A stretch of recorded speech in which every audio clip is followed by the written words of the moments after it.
오늘 이 시간에도 주님의 은혜가 저와 여러분 가운데 충만히 간절히 축복합니다. 여러분 기도해 주셔서 우리 학생부들 우리 양구 춘천 잘 다녀왔어요. 우리 아이들한테 물어봐야 되겠지만 우리 아이들 그래도 행복한 시간 또 은혜로운 시간이 되었던 것 같습니다.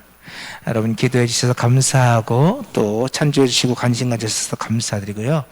앞으로도 우리 아이들을 위해서 여러분 많은 관심, 기도 부탁드려요. 우리 아이들 원수마귀에게 세상에게 빼앗길 수 없습니다. 저 영혼들을 지켜내는 것, 저 영혼들을 하나님의 삶으로 만들어가는 것이 우리의 사명입니다. 많은 분들이 부여에는 젊은이들이 없다고 말하고 어린아이들이 없다고 말합니다. 그러나 제가 부여에 와보니 그렇지 않습니다.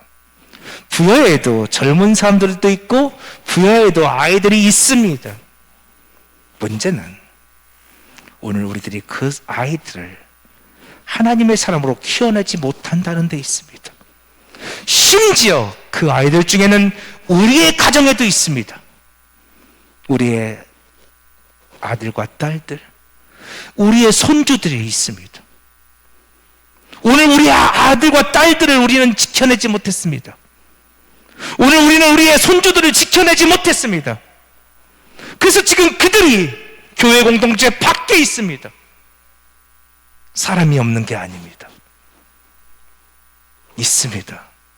문제는 우리가 그 아이들을 하나님의 사람으로 키워내지 못했다는 데 있습니다. 우리 부여자일교회가 그 아이들을 하나님의 사람으로 키워낼 수 있는 교회가 되기를 축복합니다. 그런데 그냥 저절로 그 아이들이 하나님 사람 되는 거 아닙니다. 치열한 영적 싸움이 있을 것입니다. 누군가의 수없이 많은 눈물과 기도가 있어야 할 것입니다. 누군가의 수없이 많은 헌신과 땀이 있어야 합니다. 한 영혼을 죄와 사망 가운데서 건져내는 것은 결단코 거저되는 것이 아닙니다. 누군가는 희생하고 헌신하는 사람들이 있어져야 합니다. 저는 여러분을 그 자리로 초대하고 싶습니다.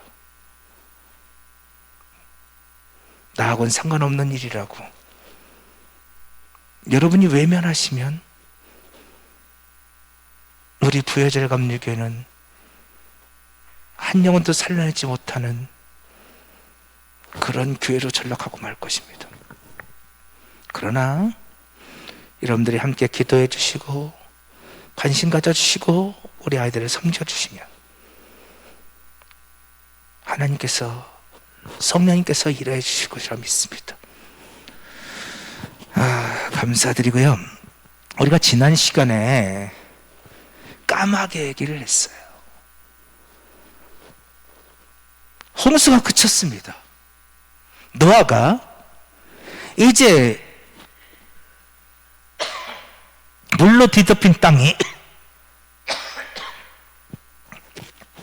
이제 수위가 내려가서 마른 땅이 드러나는지를 이제 점검해 보고자 합니다.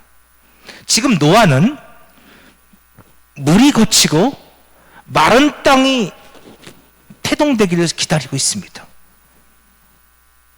새로운 땅이죠. 그것을 알아보기 위해서 노아가 맨 처음에 내보낸 게 우리 지난 시간에 보았던 뭐예요? 까마귀였어요. 근데 까마귀가 뭘 상징하느냐? 제가 일부러 이렇게 적어봤어요. 까마귀와 같은 성도가 변화해서 비둘기 같은 성도로 되어지죠. 옛사람이 변해서 새사람이 되는 역사들. 이게 오늘 본문의 이야기예요. 자, 우리가 지난번에 우리 까마귀 봤어요. 까마귀. 넘어갑니다. 까마귀는 부정한 짐승이에요. 새 중에서 까마귀는 부정한데 특별히 이 쉐케츠가 우상 숭배와 관련이 있는 단어라고 말씀드렸어요. 무척이나 혐오스럽고 또 부정한 그런 짐승 중 하나가 까마귀예요. 그러면 까마귀가 도대체 뭘 상징하기 때문에 이 부정한 짐승이냐? 까마귀는 히브리어로 오레브라고 하는데, 이거 오레브는 아라브라는 단어에서 나왔다고 말씀드렸어요.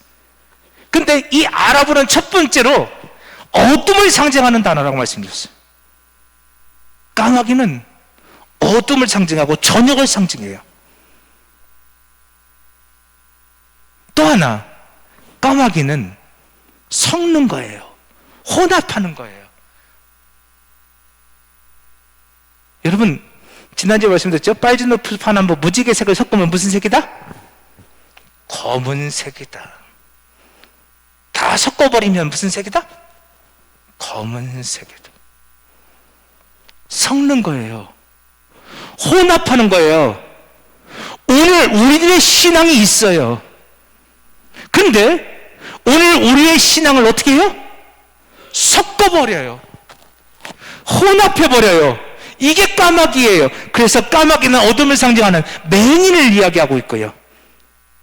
영적 소경들, 맹인된 자들, 그리고 또 까마귀는 진리와 비진리를 섞는 거짓 선지자들, 거짓된 자들을 상징하고 있는 게 까마귀예요.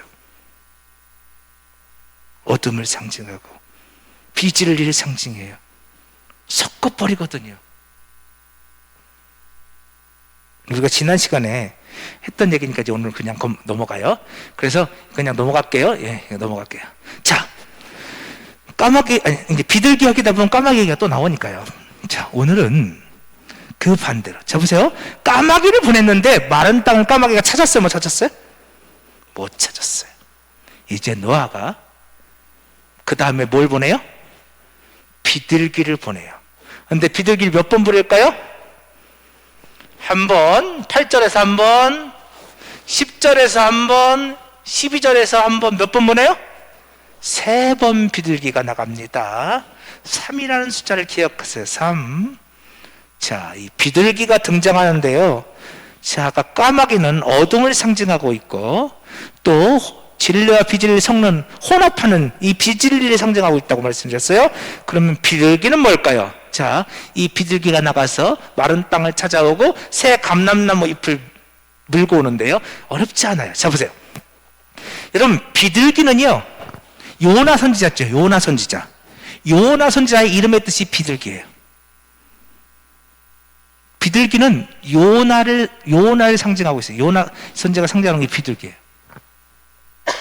근데 성경에서 제사를 드리는데 새 중에서 유일하게 이 번제단에서 번제를 드릴 수 있는 제물로 쓰이는 새가 한 마리 있는데 그게 비둘기다. 아까 까마귀는 부정한 짐승의 대표였는데 이 비둘기는요, 정결한 짐승이에요. 근데 이 비둘기로 번제에서 번제를 드리는 사람들은 어떤 사람들이다? 가난한 사람들이에요. 송아지나 양이나 염소를 드릴 수 없는 무척이나 가난한 사람들. 그런데 놀랍게도 예수님께서 난 지 8일 만에 할례를 받으면서 정결례를 행하는데요, 예수님께서 이 정결례 행할 때 무엇으로 제사를 드렸더라? 비둘기로. 예수님께서 비둘기로 제사를 드리셔요. 그러니까 예수님이 태어난 요셉의 집은 어땠다는 거예요? 가난했다는 것을 상징하죠. 그런데 단지 예수님의 집이 가난해서 비둘기로만 제사를 드렸을까? 아니에요. 여기에 약간의 숨은 의도가 있어요. 여기까지는 어렵지 않죠? 네, 어렵지 않죠? 자, 예수님께서 말씀하세요. 우리 함께 마태복음 10장 16절 함께 읽어보시겠습니다. 시작. 보라, 내가 너희를 보냄이 양을 이리 가운데로 보낸 것 같도다. 그러므로 너희는 뱀같이 지렸고 비둘기같이 순결하라. 아멘. 여러분, 예수님께서 제자들을 파송하시면서 내가 너희를 보냄이 양을 이리 가운데 보낸 것 같다고 말씀하셨어요. 제가 이거 몇 번 말씀드렸어요? 예수님께, 여러분, 양을 이리 가운데 보내면 어떻게 된다고요? 양을 이리 가운데 보내면 어떻게 돼요? 잡혀 먹지요. 그렇죠? 죽어요. 근데 예수님께서 제자들을 둘씩 파송하시면서 내가 너희를 보내는 것이 마치 양을 이리 가운데 보낸 것 같아. 위기죠. 죽어야 돼요. 그러면서 예수님께서 말씀하셨어요. 그러므로 너희는 뱀같이 지혜롭고 비둘기같이 숨겨라. 여러분, 이게 무슨 뜻이에요? 뱀같이 지혜롭고 비둘기같이 숨겨라는 말이 무슨 뜻이에요? 자, 우리는 이것부터 뱀같이 지혜롭고, 비둘기 얘기인데 이것도 좀 설명하고 갈게요. 예, 말이 나왔으니까. 그럼 우리는 뱀 그러면 부정적인 생각이 있죠, 그렇죠? 창세기 3장에 나오는 아담과 하와를 꼬신 게 누구야? 뱀이지, 그렇죠? 그래서 결국 하나님께서, 그렇죠, 원시복음이라는 거, 우리가 창세기 3장 15절, 그렇죠? 그 여인의 후손이 뱀의 머리를 상하게 할 거예요, 그렇죠? 그 여인의 후손 예수께서 이 뱀의 머리를 상하게 할 거야. 이게 뱀이잖아요. 결정적으로 우리가 요한계시록 12장 9절에 있어요. 이 뱀은 뭐예요? 마귀고 사탄이에요, 그렇죠? 그러니까 우리 생각에 뱀 그러면 마귀 사탄이 생각난단 말이에요. 아담과 하와를 유혹한 뱀. 그래서 우리 안에는 되게 뱀에 대한 부정적인 생각들이 많이 있어요. 그래서 뱀같이 지혜로운이라는 게 그럼 무슨 뜻이야? 그래서 어떤 분들 이렇게도 해석하더라고요. 야, 삶을 사는 데 있어서 처세술이 중요해. 에? 수단과 방법을 가리지 말고 어떤 처세술을 갖고 살아야 돼. 응? 근데 여러분, 지금 예수님께서 제자들을 파송하시면서 지금 처세술에 대한 이야기를 하시겠어요? 도대체 뱀같이 지혜로우는 게 무슨 뜻일까요? 에? 뱀이 이렇게 좋지 않은 의미로 보이는데, 근데 뱀의 지혜는 도대체 어떤 지혜예요? 자, 우리가 여기서 또 다른 뱀의 모습을 생각해 보셔야 돼요. 자, 뱀은 하나님이 지으신 들짐승 중에 가장 간교하다. 이 간교하다가 아름이라는 히브리어를 써요. 아름. 근데 이 아름은요, 약간 중립적인 단어예요. 그래서 오늘 본문 여기 1절에 보니까 약간 안 좋은 의미처럼 보이잖아요. 그 안 좋은 의미로도 쓰여요. 뭐 사특하다, 뭐 간교하다, 막 이렇게 쓰여요. 근데 이 아름은요, 사실은 더 많이 쓰는 건 뭐냐면 지혜롭다예요. 지혜로워요. 영리해요. 그러니까 뱀은 무척이나 영리해요. 무척이나 지혜로워요.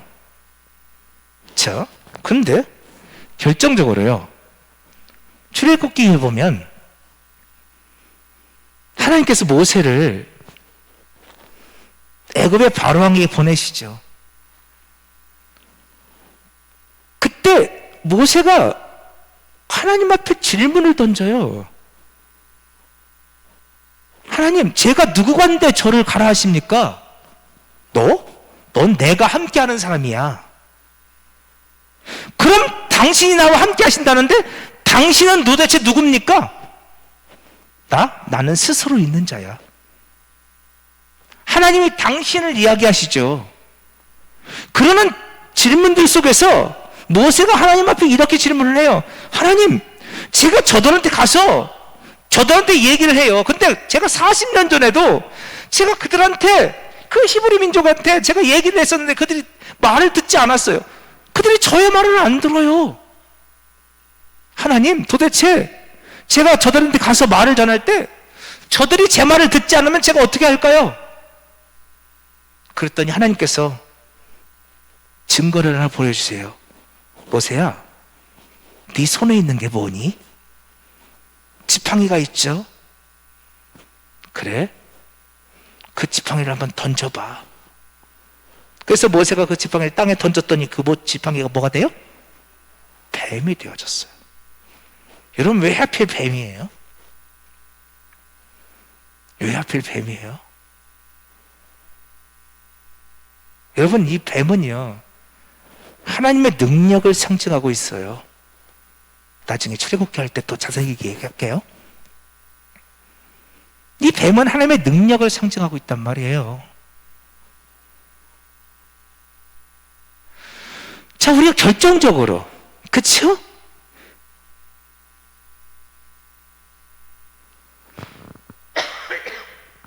결정적으로 하나님께서 범죄한 이스라엘 백성들을 향해서 야, 저 장대에다가 노뱀을 만들어서 걸어. 누구든지 저 노뱀을, 그 장대에 달린 노뱀을 보면 살게 될 거야. 그래서 노뱀을 만들어서 장대에 걸었어요. 그랬더니 어때요? 그 노뱀의, 그 장대에 걸린 노뱀을 본 자마다 살게 되더라고요. 근데 우리 이미 알고 있어요. 우리 요한복음 3장에서 이 장대에 달린 노뱀은 누구를 상징하고 있다고요? 예수 그리스도. 그렇죠? 우리가 이미 알고 있어요. 여러분, 놀랍게도 우리는 뱀 그러면 사탄, 마귀라고 생각하는데 또 성경은 이 뱀을 예수 그리스도를 상징하는 것으로 표현하고 있게 돼요. 놀랍죠? 그러니까 뱀 무조건 그러면 사탄, 마귀라고만 보면 안 돼요. 뱀은 하나님의 능력을 상징하고 그 하나님의 능력, 그분이 바로 예수예요. 그분이 예수란 말이에요. 그 예수께서 오셔서 우리를 대신에 장대에 매달린 흉으로 말미암아 우리를 구원해 주셨어요. 누구든지 그 예수를 믿기만 하면 구원받아요. 그 장대에 달린 그 뱀, 노뱀이 예수 그리스도를 상징하고 있단 말이에요. 자, 이렇게 보고 한번 보세요. 너희는 뱀같이 지혜로워라. 자, 여기서 지혜롭다라는 단어가 프로로니모스예요. 프로로니모스는 원래 단어는요, 고삐를 매다 자가를 먹이다, 이런 뜻이에요.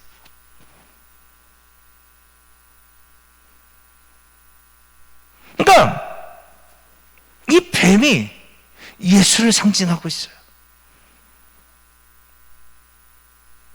그러면 너희가 뱀같이 지혜로워하는 게 뭐예요? 그건 고삐를 매는 거예요. 자갈을 물리는 거예요. 그러니까 다시 말하면 예수 그리스도 이 땅에 오셔서 그분은 맞대응하지 않았어요. 그분은 싸우지 않았어요. 그분은 악을 악으로 갚지 않았어요. 그분은 십자가에 못 박히시면서도 자신을 못 박는 자들을 위해서 축복하며 기도했어요. 이것이 푸오로니모스예요.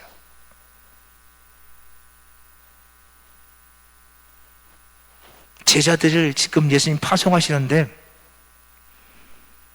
제자들은 양이에요. 세상은 일이에요. 그 일이가 양을 잡아먹으려고 달려들 거예요. 그때 주님은 말씀하세요. 내가 악을 악으로 갚지 않은 것처럼, 내가 핍박하는 자들을 위하여 축복한 것처럼 너희도 그렇게 살아라. 이게 뱀처럼 지혜라는 말씀이에요. 절제하는 삶이에요. 나중에 이 말씀은 또 말씀드릴까요? 자, 넘어갈게요. 자, 이 뱀처럼, 여기는 오늘은 비둘기 봐야 하니까, 그 다음에 비둘기 끝이 순결하라 말씀하세요. 근데 여기서 순결하는 단어가요, 아케라이오스라는 단어거든요. 아케라이오스. 근데 이렇게 섞이지 않은, 간삼이 없는, 순진한, 이런 뜻이에요. 아까 까마귀는 어떤 존재라고 했죠? 어둠이고 진리와 비진리가 섞여 있는 것이라고 그랬죠. 우리가 구약의 선지서들을 보면 그런 단어들이 많이 나오죠. 우리 지난주에 봤잖아요. 하나님과 우상을 어떻게 섬겼다? 겸하여 섬겼다. 그래서 엘리야가 아합과 이세벨을 향하여 그 당시 이스라엘 백성들을 향해서 이렇게 말하죠. 너희는 여호와를 섬길지 우상을 섬길지 결정하라. 왜 둘 사이에서 머뭇머뭇하려느냐? 너희들이 왜 거기서 머뭇거리고 있어? 여호와만 여호와고 바알이면 바알이고 결정해. 여러분, 이게 까마귀예요. 그들은 섞여 있어요. 혼합되어 있어요. 근데 이 아카라이오스, 이 순결함은요, 섞이지 않는 거예요. 이 아케라이오스가 어디에 나오냐면요, 레기 24장에 나와요. 봐요. 이스라엘 자손 명령에 불을 켜기 위해 감람류죠. 감람을 찧어서 낸 순결한 기름을 내게로 가져오게요. 그래서 등잔불을 켜둘지며. 이게 무슨 말이에요? 이 성소에 들어가면 등대가 있어요. 그 등대는, 그쵸? 이거. 이 등대 상징하는 거잖아요. 근데 이 등대는 여러분, 기름이 있어야 불을 밝힐 수 있어요. 감람류는 5번 짠다고 제가 몇 번 말씀드렸잖아요. 5번. 그 중에 첫 번째 기름, 이 관유로 쓰여져요. 근데 이 첫 번째 기름은 어떤 기름이냐? 순결한 기름이에요. 아무것도 섞이지 않은, 잡티가 섞이지 않은 순결한 기름. 등대에 불을 켜는 관유는 오직 이것으로만 써요. 이게 아케라이오스예요. 이게 비둘기같이 순결하라는 말의 의미예요. 너희는 순결해야 돼요. 아무것도 섞이면 안 돼요. 근데 여러분,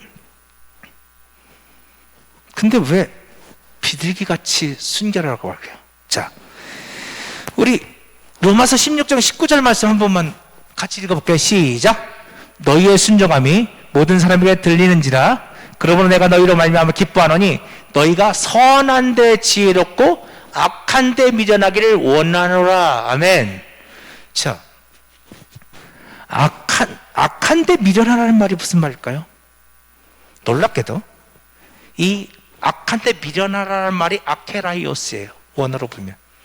그러니까 우리는 악한 데 미련하고라고 번역되어 있지만 나는 너희들이 악한 것에 섞이지 않기를 원해. 섞이지 않는 거예요. 악한 데 미련하는 것은. 그런데 여기서 중요한 건 여기서 악한 것이에요. 여러분, 우리가 악한 것에 섞이지 말아야 되는데 악한 데 섞이지 말라는 게 무슨 뜻일까요? 응? 나쁜 사람들 만나지 말라는 뜻일까요? 이 악한 데 섞이지 말라는 게 무슨 뜻일까요? 그럼 그 위를 보면 되지. 이거 로마서 16장 19절이잖아요. 그 위에 무슨 말이 있는지 보세요. 자, 보세요. 형제들아, 내가 너희를 권하노니 너희가 배운 교훈을 거슬러 분쟁을 일으키는, 그들이 배운 교훈이 있어요. 그들이 배운 말씀이 있어요. 근데 그것을 거슬러서 분쟁을 일으키는 자들이 있어요. 그들은 우리 주 예수 그리스도를 섬기지 아니하고 다만 자기들의 배만 섬기다니 교활한 말과 아첨한 말로 순진한 자들의 마음을 미혹한대요. 그들에게는 교활한 말과 아첨하는 말이 있어요. 그 말은 예수 그리스도를 섬기는 말이 아니에요. 그 말은 그들이 배운 교훈이 아니에요. 그것을 거스르는 말이에요. 그게 우리가 아까 보았던 악한 거예요. 그 악한 데 섞이지 말래요. 여기까지 보니까 좀 어려우시나요? 자, 그러면 이 말씀 하나 더 볼까요? 나와야 되는데? 없다. 여기 볼게요. 자, 갈라디아서 1장을 보면요, 사도 바울이 다른 복음을 이야기해요. 여러분, 이게 악한 거예요. 다른 복음이 있어요. 그들은 그리스도의 복음을 교란시키는 자들이에요. 사도 바울은 이 다른 복음을 전하면 저주를 받는다고 거듭거듭 말해요. 근데 이 다른 복음은 어떤 복음인 줄 아세요? 사람들을 좋게 하는 복음이에요. 하나님을 좋게 하는 게 아니에요. 그 다른 복음은 사람들의 기쁨을 구하는 복음이에요. 그건 다른 복음이야. 그건 가짜야. 자, 그것이 그들이 배우지 않은 교훈들이에요.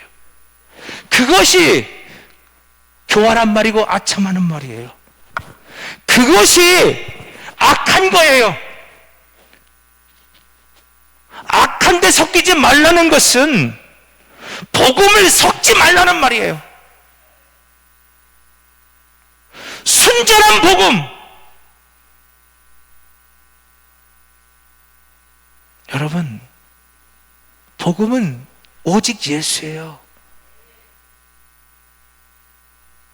오직 예수 십자가예요. 그런데 그 복음을 다른 것으로, 사람들을 좋게 하는 것으로, 사람들을 기쁘게 하는 것으로 섞어버리는 자들이 있더라는 거예요. 그렇게 전하면 사람들이 좋아하죠. 그렇게 전하면 사람들이 기뻐하죠. 그런데 그건 교활한 말이고 아첨하는 말이에요. 그것은 자기들의 배를 불리는 말이에요. 그것은 그리스도를 섬기는 말씀이 아니에요. 그건 다른 복음이에요.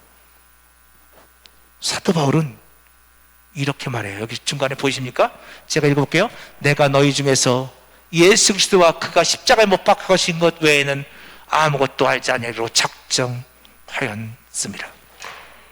바울은 예수와 십자가 외에는 아무것도 알지 않기로 작정했대요. 오직 예수예요. 오직 십자가예요. 비둘기같이 순결하는 말씀은 오직 예수예요. 한마디로 말하면 다른 것에 섞지 말라는 말이에요.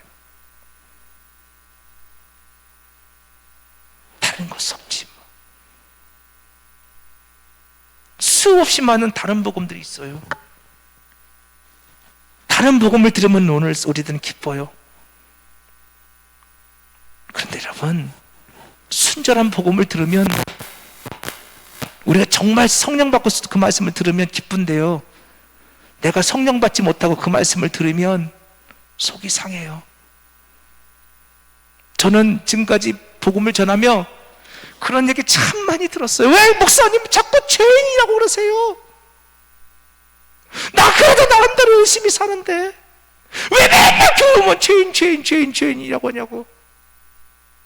그런 소리 좀 안 했으면 좋겠어. 여러분, 그러니까 내가 죄인인 줄 모르니까 십자가의 은혜를 모르는 거야. 여러분, 내가 죄인인 줄 모르니까 나를 위해 죽어주신 주님의 그 피가 얼마나 값진지를 모르는 거야.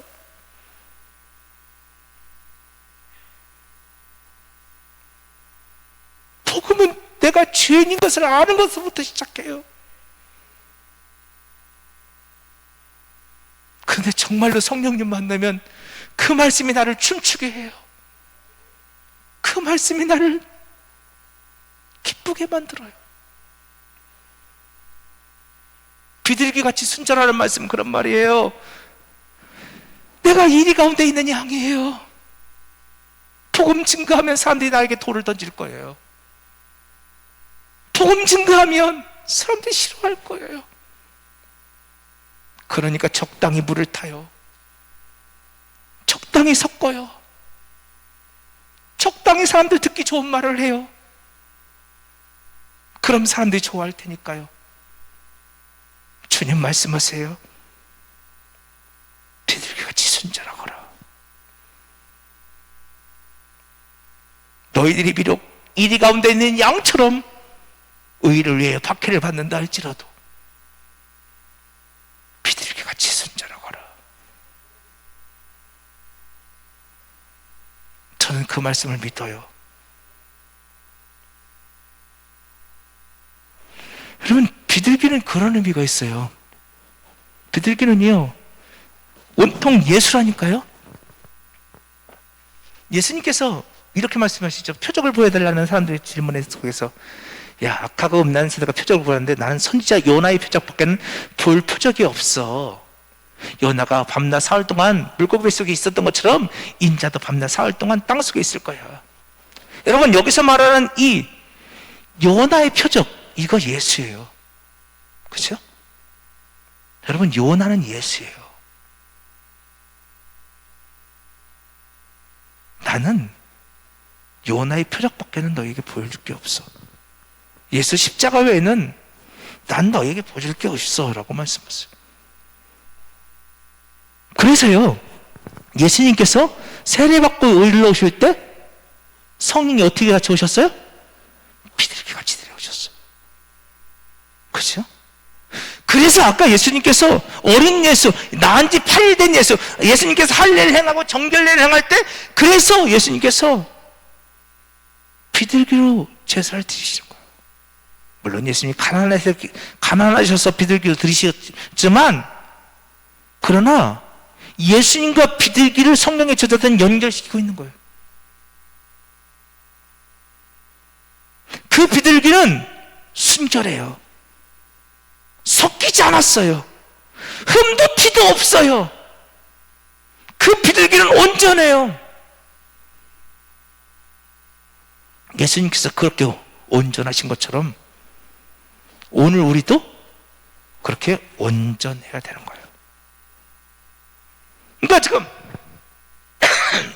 그 비둘기가 아까 노아가 그 비둘기를 보내는데 몇 번 그 비둘기가 나갔어요? 3번이에요. 3은 뭐예요? 아브라함이 모리아산을 올라가는데 며칠 길을 올라가요? 3일 길을 올라가죠. 그렇죠? 그 3이 뭐예요? 예수님의 죽음을 상징해요. 예수님의 십자가를 상징하는 거예요. 이 비둘기는 예수 그리스도 그분을 상징하고 있어요.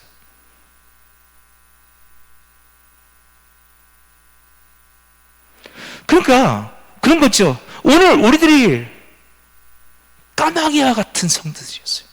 우리 옛사람이에요. 우리의 과거는 어둠이었고 우리의 과거는 진리와 비진리가 섞여 있었어요. 그런데 오늘 우리 가운데 새로운 시대가 열려져요. 오늘 우리 가운데 새로운 나라가 임해요. 오늘 우리는 새로워질 거예요. 누구를 통해서?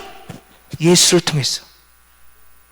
그 예수를 통해서 오늘 우리는 새로워질 텐데, 이제 어둠은 물러가고 밝은 새날이 올 것이고, 이제 오늘 우리 가운데서 비둘기 같은 순전함이 우리 안에 생겨나게 될 거예요.